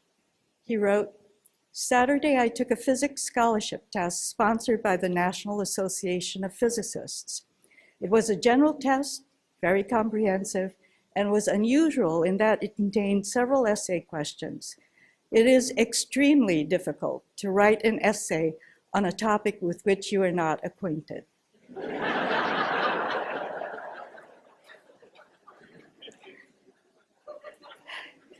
His early sense of inspiration about science was evident also, and I was very surprised with this piece that he wrote.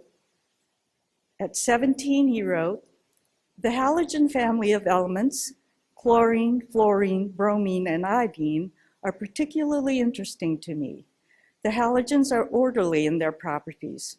For instance, their chemical activity decreases with an increase in their atomic numbers.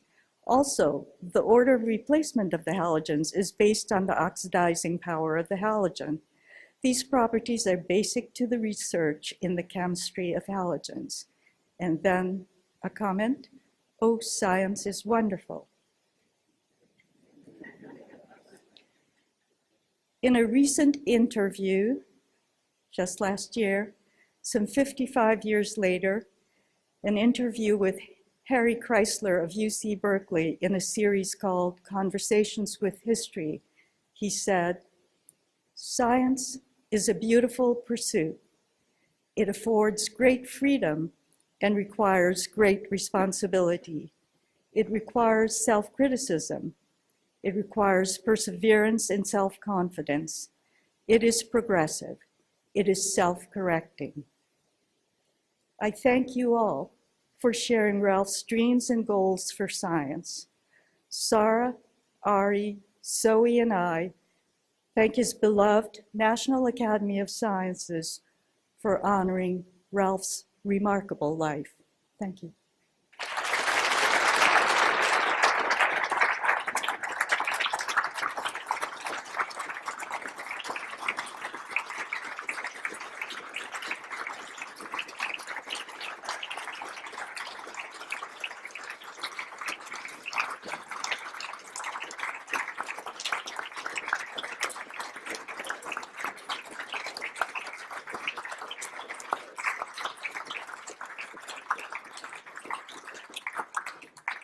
Yeah, go ahead.